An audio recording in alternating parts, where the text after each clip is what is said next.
ಜೀರ್ಣೋದ್ಧಾರಗೊಂಡ ಶ್ರೀ ಲಕ್ಕಮ್ಮ ದೇವಿಯವರ ನೂತನ ದೇವಾಲಯದ ಪ್ರವೇಶದ ಅಂಗವಾಗಿ ಗಂಗೆ ಪೂಜೆ, ದ್ವಾರ ಪೂಜೆ, ಹಸುಕರು ಪ್ರವೇಶ, ಸ್ವಸ್ತಿ ಪುಣ್ಯಾಹ ಪೂಜೆಯನ್ನು ಹಂಪಾಪುರದಲ್ಲಿರುವ ಶ್ರೀ ಲಕ್ಕಮ್ಮ ದೇವಿಯವರ ದೇವಾಲಯದಲ್ಲಿ ಸಡಗರದಿಂದ ಹಮ್ಮಿಕೊಳ್ಳಲಾಗಿತ್ತು.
ಅಲ್ಲಿ ಹಿಡ್ಗ ಯಾಕಂತ ಆಮೇಲೆ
ಯಾರು ಸುದ್ದಿ ಟಿವಿ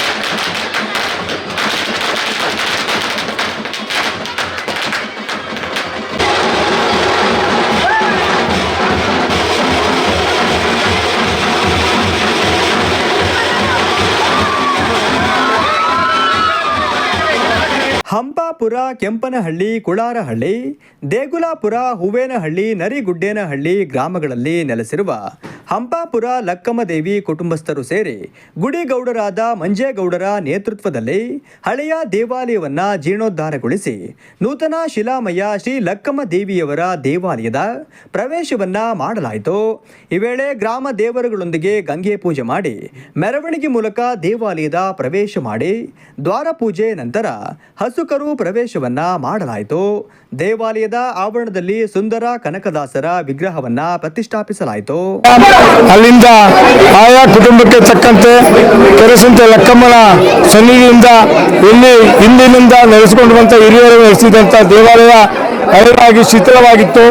ಕೇವಲ ನಮ್ಮ 80 ಜನ ಅಣ್ಣ ತಮ್ಮಂದಿರು ಮತ್ತು ದಾನಿಗಳಿಂದ ಕೇವಲ 1 ವರ್ಷದಲ್ಲಿ ಇಂಥ ಒಂದು ದೊಡ್ಡ ದೇವಾಲಯವನ್ನು ನಿರ್ಮಾಣ ಮಾಡಿ ಇವತ್ತು ಉದ್ಘಾಟನೆಗೆ ಕಾರಣಕರ್ತರಾಗಿದ್ದಾರೆ.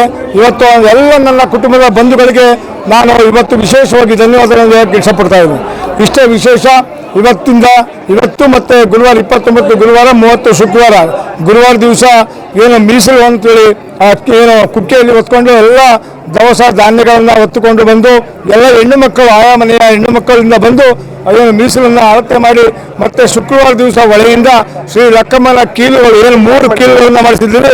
ಅವರು ಪೂಜಾರ ಮುಖಾಂತರವಾಗಿ ಬೀರಲಿಂಗೇಶ್ವರ ಯಾರು ಪೂಜೆ ಮಾಡಬೇಕು ಅಂತಕ್ಕಂಥ ಅಡ್ಡೆಯ ಮುಖಾಂತರವಾಗಿ ಹಿಡಿಯುವಂಥ ಒಂದು ವಿಶಿಷ್ಟವಾದ ದೇವಾಲಯದ ಗುಣವನ್ನು ಹಿಂದಿನ ಹಿರಿಯರು ಮಾಡ್ಕೊಂಡಿದ್ರು. ಹಾಗಾಗಿ 3 ದಿನ ವಿಶೇಷವಾಗಿ ಏನು ಹಂಪಾಪುರ ಕೆಂಪನಹಳ್ಳಿ, ಕುಳ್ಳಾರಹಳ್ಳಿ, ದೇಗಲಪುರ, ಹೂವೇನಹಳ್ಳಿ ಮತ್ತು ನೆರಗುಡ್ನಹಳ್ಳಿ ಇರ್ತಕ್ಕಂಥ ಎಲ್ಲ 80 ಜನರು ಸೇರಿ ಎಲ್ಲ ಹೆಣ್ಣು ಮಕ್ಕಳು ಏನು ಹಿರಿಯ ನಮ್ಮ ಕುಟುಂಬದಿಂದ ಇರ್ತಕ್ಕಂಥ ಎಲ್ಲ ಹೆಣ್ಣು ಮಕ್ಕಳು ಕೂಡ ಅವರು ಕೂಡ ತನುದಾನ ಮನವನ್ನು ಸಹಾಯ ಮಾಡಿ ದೇವರಿಗೆ ಮಾಂಗಲ್ಯವನ್ನು ಮಾಡಿಸುವ ಮುಖಾಂತರವಾಗಿ ಅವರೇ ಹೆಣ್ಣು ಮಕ್ಕಳ ದುಡ್ಡನ್ನು ಹಾಕಿ ಮಾಡಿರ್ತಕ್ಕಂಥದ್ದು ಹಾಗೂ ಗ್ರಾಮಸ್ಥರ ಸಂಪೂರ್ಣ ಸಹಕಾರದಿಂದ ಇವತ್ತು ಇಂಥ ಒಂದು ಸುಂದರವಾದ ದೇವಾಲಯವನ್ನು ನಿರ್ಮಾಣ ಮಾಡೋಕ್ಕೆ ಕಾರಣಕರ್ತರಾಗಿದೆ. 30ನೇ ತಾರೀಕು ಶುಕ್ರವಾರ ದಿವಸ ನಮ್ಮ ಹೊಸದುರ್ಗ ಶಾಖಾ ಮಠದ ಸ್ವಾಮೀಜಿಗಳಾದಂಥ ನಿರಂಜನಪುರಿ ಸ್ವಾಮೀಜಿಗಳು ಹಾಗೂ ನಾವೇನು ಕರ್ನಾಟಕ